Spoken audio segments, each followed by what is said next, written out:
Olá a todos, muito boa noite, meus irmãos e minhas irmãs, queridos amigos e amigas do Catequizantes Rudibus. Hoje, quinta-feira, 16 de junho, uma vez mais, estamos aqui, ou melhor, 17 de junho, estamos a 17 dias do mês de junho, porque recuar, nós devemos ir sempre para frente. Estamos a 17 dias do mês de junho, sim.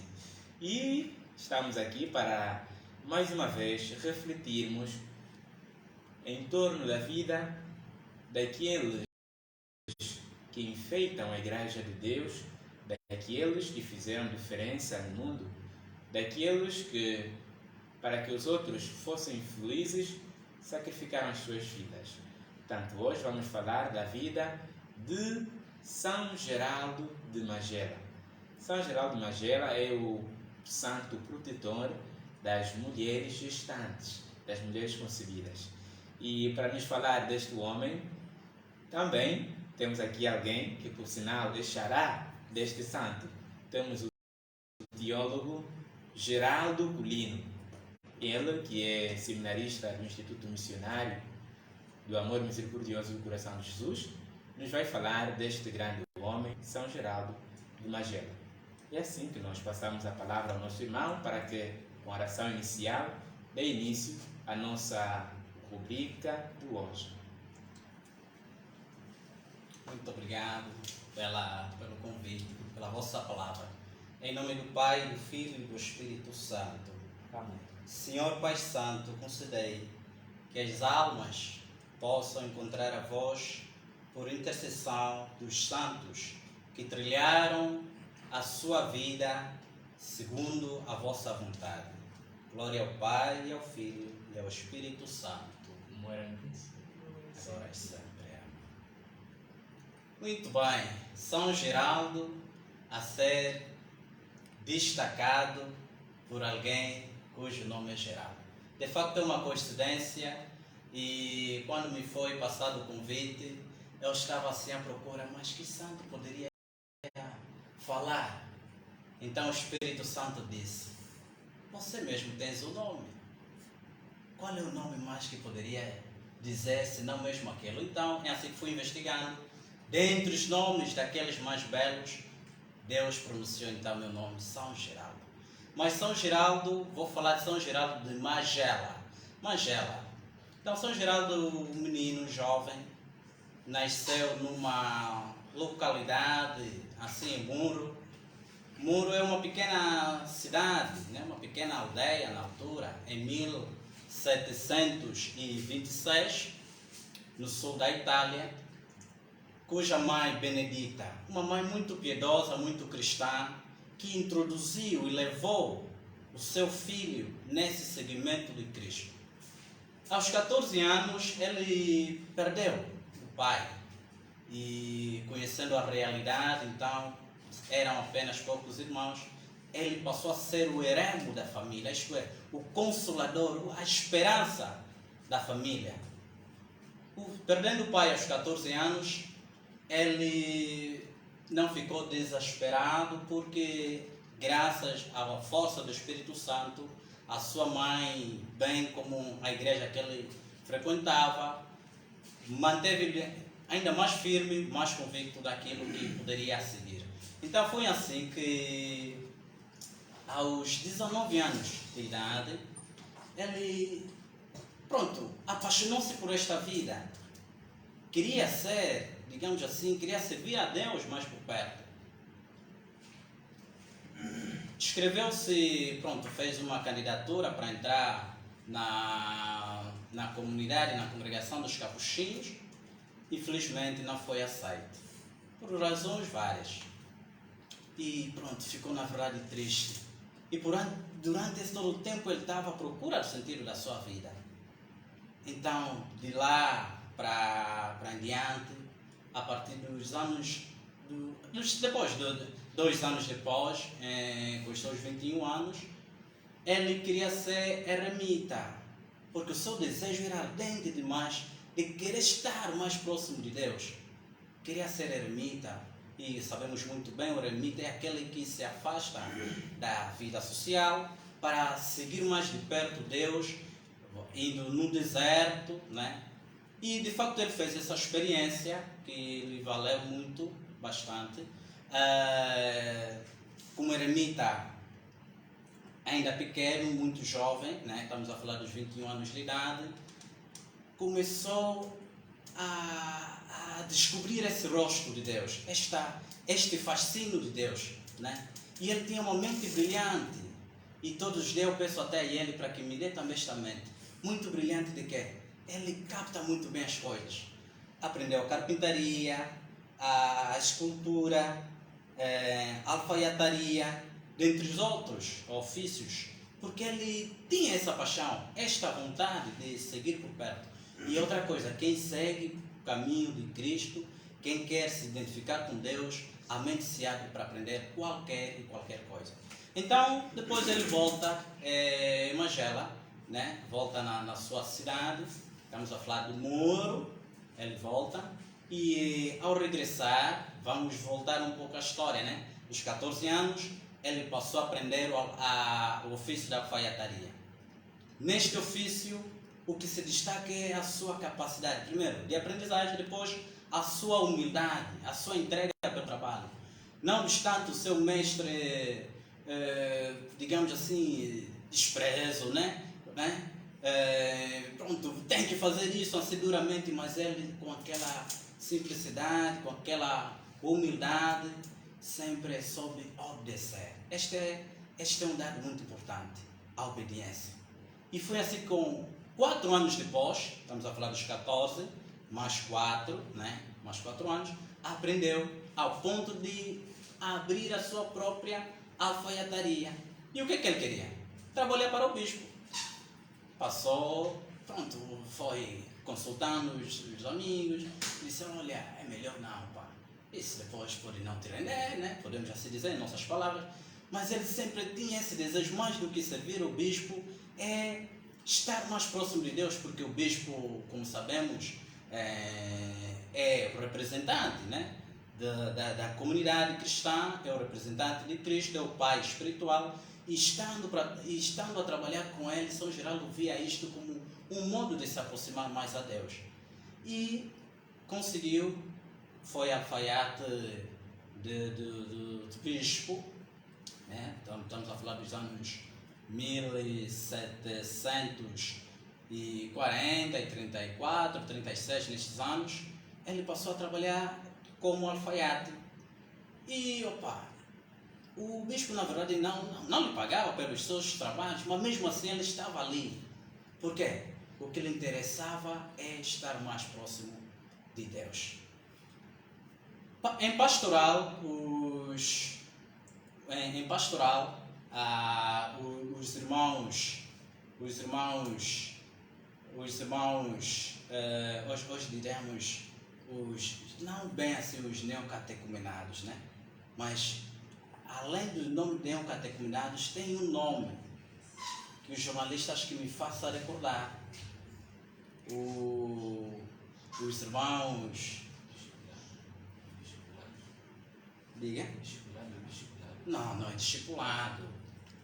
Estamos a nos referir, na verdade, dos irmãos que fazem este caminho, né, de aproximação de Cristo, né? Estamos a nos referir dos... Esse não é direto, né? Pois. Em pastoral desta comunidade, né? Deste grupo, ele, assistiu por 15 anos esta obra. Esta obra como verdadeiro vocacionado, né? Na sua paróquia lá no Moro, e que por sinal hoje podemos falar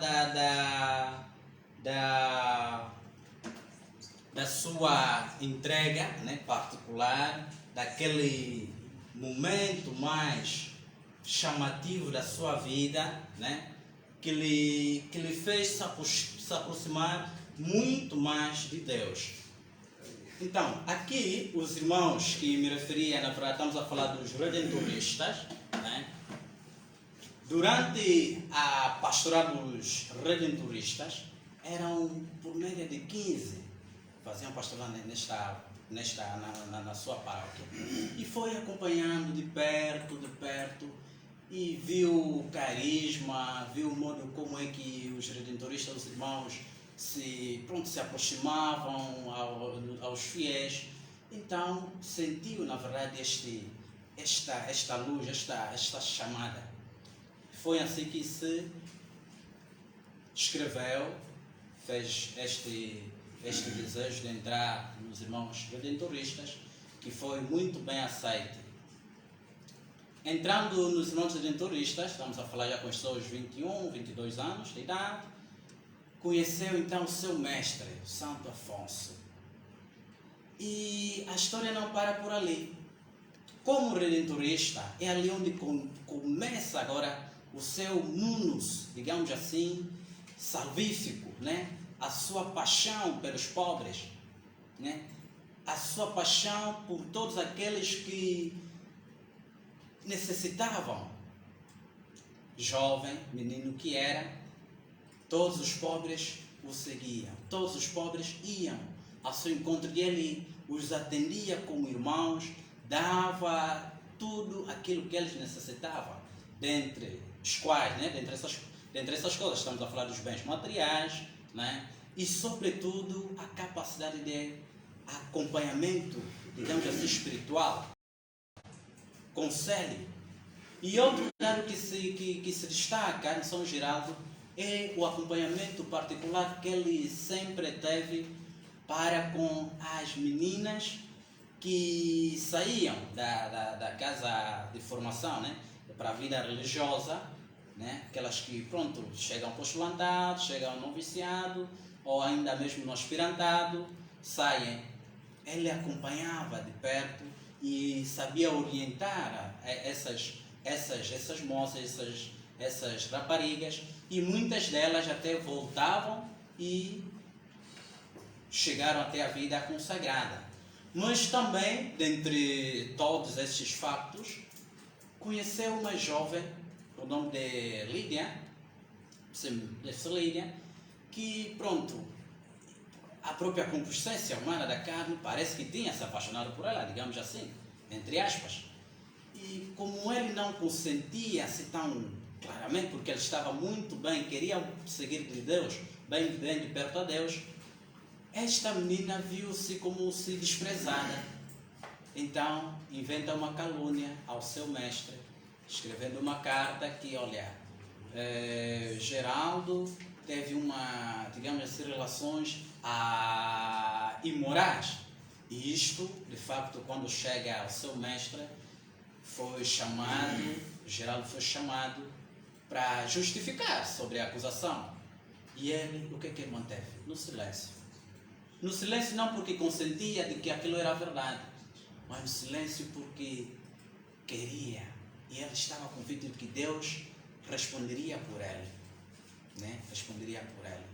E sofreu bastante porque teve castigo doloroso, como não devia comungar, passou um bom tempo sem comungar por causa daquilo. Ele foi privado a relação, a aproximação para com os pobres. Isso ainda lhe machucou ainda mais, porque ele tem este cunho de estar mais próximo dos pobres, isso lhe foi cortado. E o tempo passou. E não tardou, esta menina depois ficou doente. Então, urgiu nela a necessidade de confessar aquilo que, na verdade, aquela calúnia que ela tinha infligido contra o Geraldo. Escreveu uma carta ao santo, na altura, ao mestre, que hoje chamamos Santo Afonso, dizendo, tudo aquilo que falei sobre Geraldo era mentira, e justificando. E quando o Santo Afonso recebeu esta carta, ficou alegre, porque ele bem sabia que o seu rapaz era incapaz daquilo.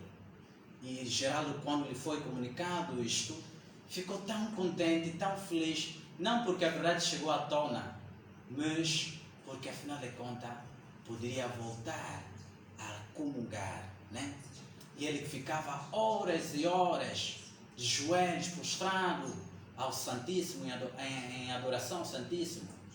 Viu a ação de Deus na sua vida, a resposta que ele não precisou de facto falar, né?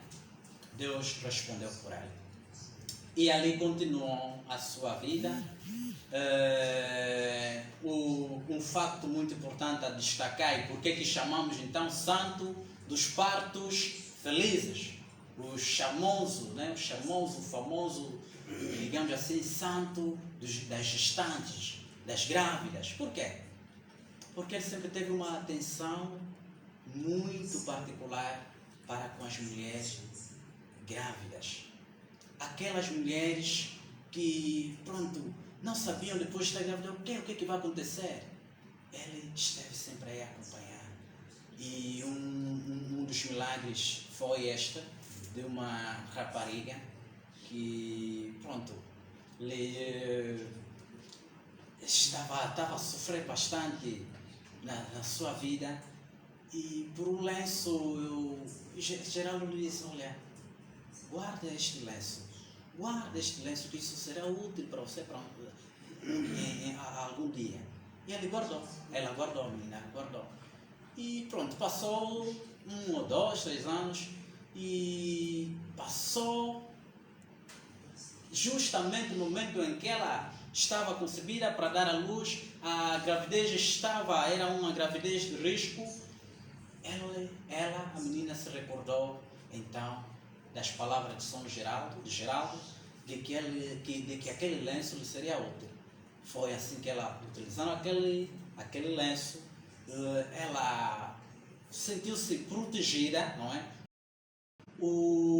A gravidez que era de risco deu-se grande e positivamente, deu à luz, e tão sã, sem nenhum impedimento. Isso serviu de sinal, de facto, para ela, de que era de facto um sinal, né? Era um sinal. Em 1755, Geraldo começou a passar por grandes tribulações, doente, né? Sofreu muita hemorragia, muita desinteria, que começou a enfraquecer a sua vida. E ele já se sentia que eu vou morrer. E ele estava à espera desta morte, porque ele sempre quis fazer a vontade de Deus, e até no seu quarto, enquanto enfermo, escreveu: aqui se faz a vontade de Deus. E ainda quando estava em vida, lhe perguntavam: Geraldo, qual é o teu maior desejo? Ele sempre dizia: fazer a vontade de Deus, servir os irmãos para Deus, me sacrificar em nome de Deus, tudo por e para a vontade de Deus. Então no seu quarto escreveu assim: aqui se faz a vontade de Deus. E neste ritmo da obediência, o seu mestre lhe pediu: olha, tens que ficar melhor. E obedeceu de facto, pedindo, e pela graça de Deus ficou melhor. Mas ele bem sabia que aquilo era apenas uma ação de Deus. Ficou melhor por 1 mês e voltou à vida normal, fazia as suas coisas normal, sempre em visita aos pobres, acompanhava os pobres, ajudava os pobres, e depois de 1 mês entrou de novo e ele já não tinha como. Foi assim que em 1754 Geraldo entregou a sua vida a Deus, a sua alma, voltou para o seu Criador, o seu fundamento, Deus. E isto valeu bastante para esta comunidade. E assim, logo da sua morte, todos os pobres ficaram, olha, de facto, perdemos um santo. E destacar que ele não foi sacerdote, foi apenas irmão. Conseguiu viver tão pouco tempo, estamos a falar desde o ano 1726, a data em que ele nasce, a 1754, que ele morre, não passam dos 32 anos, viveu nesta pureza, nesta entrega total, né? Neste testemunho de vida pela obediência. Então, em 1893, o Sumo Pontífice Leão XIII o beatificou. E a 11 de dezembro de 1904, Pio X o canonizou. E hoje, para quem vai à Itália no Sul, lá em Moro, vai encontrar o santuário. Vai encontrar o santuário Dominis, né? O santuário Nossa Senhora Mãe de Deus, traduzido para o português, que é dedicado a São Geraldo. E ainda nesta localidade de Muro vamos encontrar o Museu Geraldino. Museu Geraldino, onde vamos encontrar os seus utensílios, as suas relíquias, né? Ele, como disse no princípio, ele aprendeu a escultura, né? A escultura, fez um crucifixo que até hoje ainda podemos encontrar lá em Moro, neste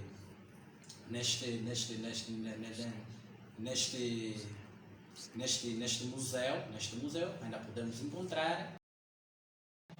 É um crucifixo lindo. Eu quando vi, fiquei exaltado, pá. Mas algo bem feito. Olha, eu convido você que está na Itália, você que está em Portugal, você que está em Espanha, você que tem esta devoção pelos santos, não esquecer de visitar esses lugares santos. O Museu Geraldino, de facto, é Mater Domini. Mater Domini é o santuário, né, que vamos encontrar lá, dedicado a ele, a São Geraldo, em que vamos encontrar um quadro da paixão. Ele interpretou Jesus Cristo na paixão. E este quadro ainda vamos encontrar neste santuário. Por quê? Por causa desta sua entrega, desta sua paixão para com Deus. Muito obrigado, equipa de catequizantes Ródigos, pelo convite. É muita coisa que se poderia falar de Geraldo, por isso convido a você que está a ouvir aí do outro lado, para que vá investigar, né? Ler. É através da vida dos santos que nós poderemos chegar à santidade. O nosso muito obrigado pelo convite e bem-aja.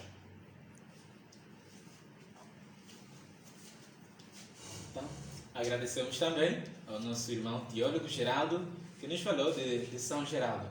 E no meio de tudo quanto aqui foi dito, o que nós podemos escolher da vida de São Geraldo como virtude na qual nós nos podemos cultivar?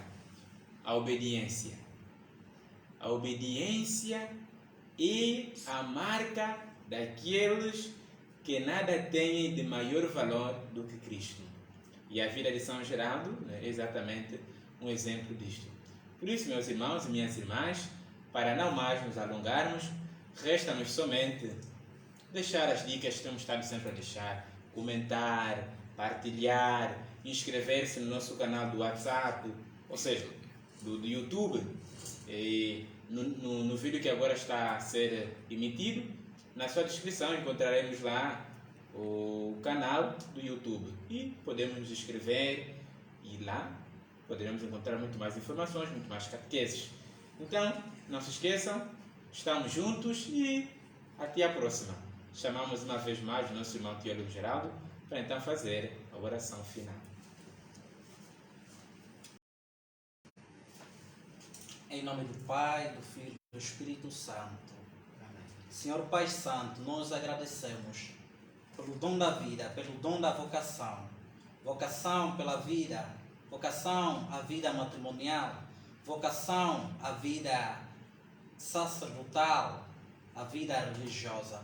Nós vos agradecemos, Senhor, por esta união, por esta irmandade, por este amor que vós infundis no coração de cada um. Em nome do Pai, do Filho e do Espírito Santo. Amém.